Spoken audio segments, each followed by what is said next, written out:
Hello hello, on se retrouve aujourd'hui pour un café plante. En l'occurrence, en ce qui me concerne, ça va être plutôt un eau pétillante plante parce qu'il fait chaud, l'été est revenu et ouais, la rentrée est passée, l'été peut revenir.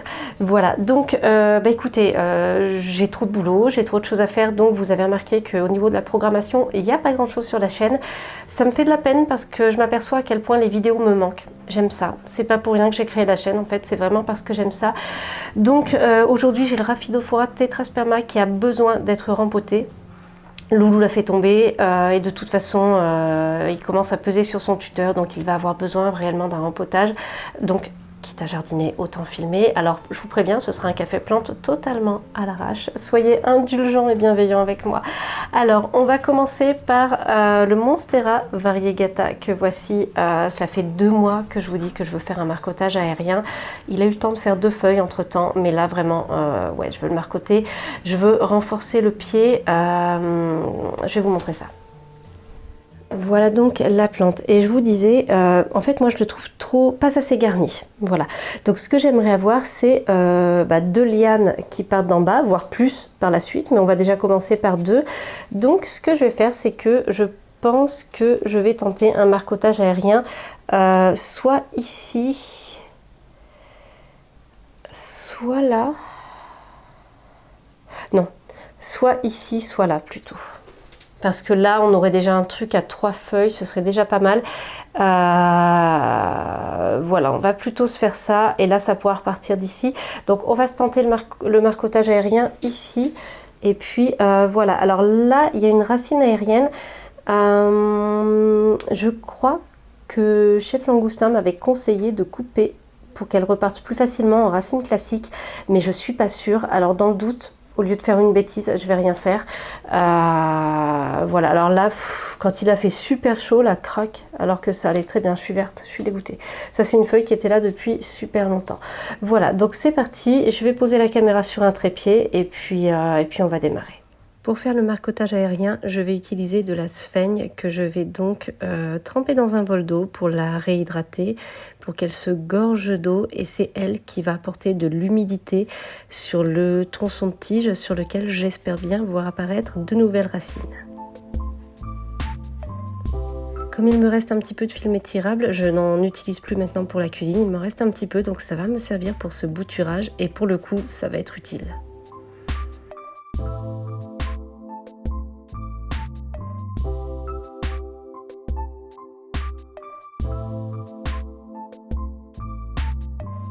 Je presse ma sphaigne comme une éponge pour enlever l'eau excédentaire pour qu'elle soit humide mais pas détrempée puisqu'il suffit qu'elle soit humide et ensuite je viens la placer à l'endroit où je veux que les racines arrivent. Donc j'essaie de la placer tout autour de la tige des 2 côtés. Alors c'est pas si évident que ça comme il y a la petite feuille qui dépasse mais j'ai pas envie de la couper, j'ai envie de la garder cette feuille au moins pour l'instant. Peut-être que je fais une erreur, si certains d'entre vous savent, n'hésitez pas à me le dire, voilà. Et je viens placer mon film étirable. Alors, je vous le dis, c'est pas un tuto, puisque c'est la première fois que je fais ça. On verra dans quelques semaines comment ça a fonctionné.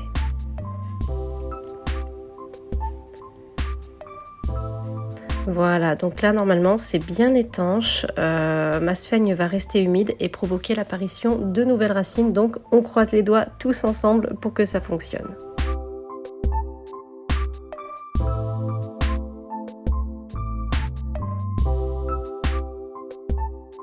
Je voulais vous montrer aussi comment j'ai rangé mon petit matériel courant pour les plantes. Alors on a la crêpière, la galetière qui est sortie parce qu'on avait un petit litre de lait à finir. On avait un souci de date de péremption. Heureusement c'était avant qu'il se mette à faire chaud. Alors j'ai fait les rangements dans la cuisine au niveau de cette petite zone parce que ça devenait n'importe quoi. Et donc j'ai réuni quelques petits flacons que je conserve pour du bouturage. Mes embouts pour le tuyau d'arrosage sur le balcon et puis mes engrais, notamment le N-Bio que je vais bientôt réutiliser encore, je crois une 3e fois. Non, là je dis bientôt, j'anticipe un petit peu. Voilà, donc c'est plus propre, c'est dans une panière comme ça. Quand je veux nettoyer, j'ai juste à la soulever et j'ai tout sous la main. J'ai récupéré un petit flacon pipette Et pour mettre le plant food, c'est super pratique quand on veut le mettre directement dans l'eau. Voilà. Et ça, c'est le petit doseur de mon Nbio qui est ici. Voilà. Et mon petit arrosoir là, voilà, pour que le micro-ondes puisse s'ouvrir. Et tout va bien. Vu la chaleur, ça m'embête un peu, mais je vais fermer parce que il a repris ses travaux. Il a repris ses travaux. Et moi, j'aimerais bien filmer. Oh là là, misère. Hop. Voilà, je crois que là, on va mieux s'entendre. Alors, maintenant, le Rhaphidophora tetrasperma. Que voilà. Alors, attendez, je vais enlever un petit peu le bazar de Loulou.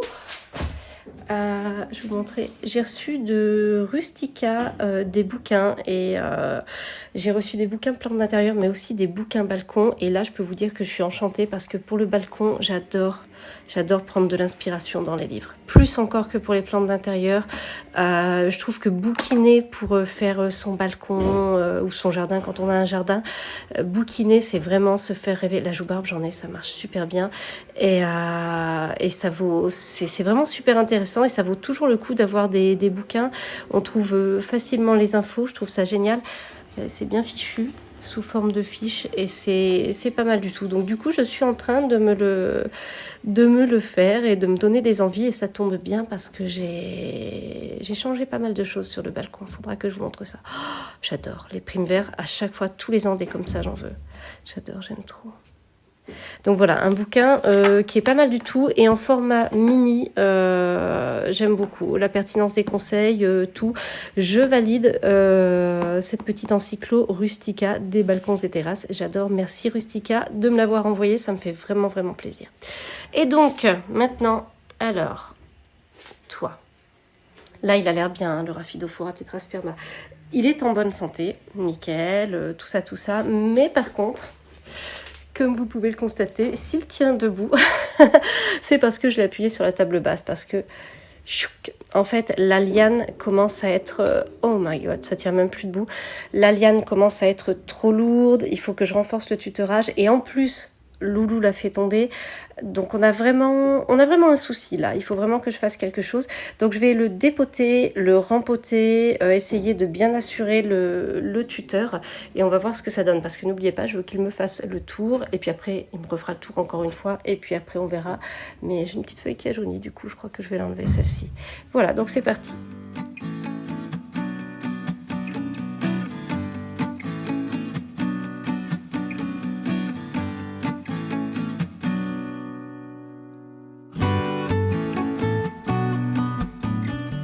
Pour démarrer, j'ai commencé à dégager les racines uniquement sur une partie parce que je voulais tester avec un petit pot que l'un d'entre vous m'avait envoyé. Comme le petit pot avait un trou, je me suis dit que ça pourrait peut-être fonctionner, mais en fait, une fois que c'était installé, le petit trou du pot était bien trop large et le tuteur continuait à tomber, donc j'ai laissé tomber cette option et j'ai plutôt fait un rempotage dans un pot en terre cuite un petit peu plus grand, pas beaucoup plus grand mais à peine. Il va être plus lourd déjà, donc de lui-même il tiendra mieux. Et puis ce coup-ci, je vais bien ancrer le tuteur et la plante. On repart de zéro, donc j'espère que ça va faire le job.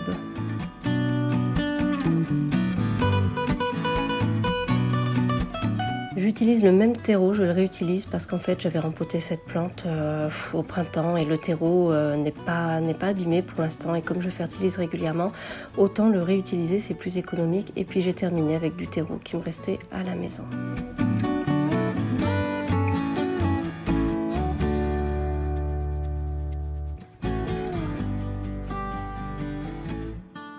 J'ai bien tassé pour que le tuteur tienne bien tout en espérant qu'au niveau des racines ça ne poserait pas de problème. Et ensuite, l'une d'entre vous a mesuré la liane de son Rhaphidophora récemment, je crois qu'elle en est à 1,50 m. Et j'ai eu l'idée de mesurer la mienne aussi. Hein. Je me suis dit, je vais regarder où est-ce qu'il en est. Et alors, on avance tranquillement, c'était assez long à faire. Je vais vous dire ça à la fin, suspense.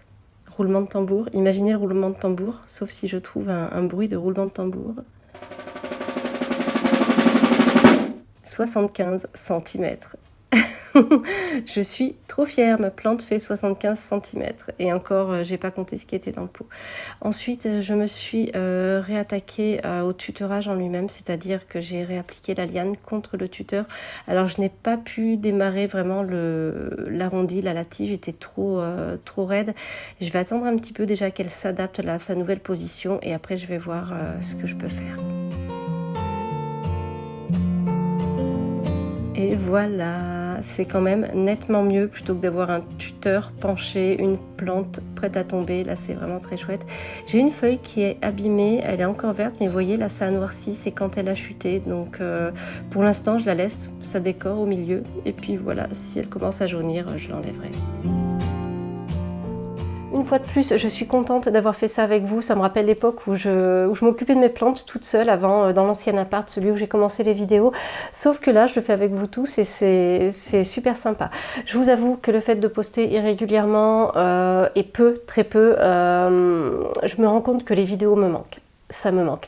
J'ai eu besoin début juillet quand j'en ai mis moins pour travailler sur le shop.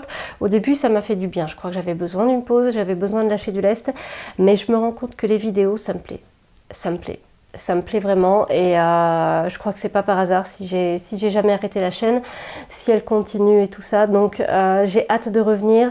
Je réfléchis à la programmation, à la suite. Je veux revenir à 2 vidéos par semaine parce que ça me plaît vraiment, là ça me manque et voilà, donc je réfléchis à la programmation et j'espère qu'on va se retrouver tout bientôt de façon régulière ici sur YouTube.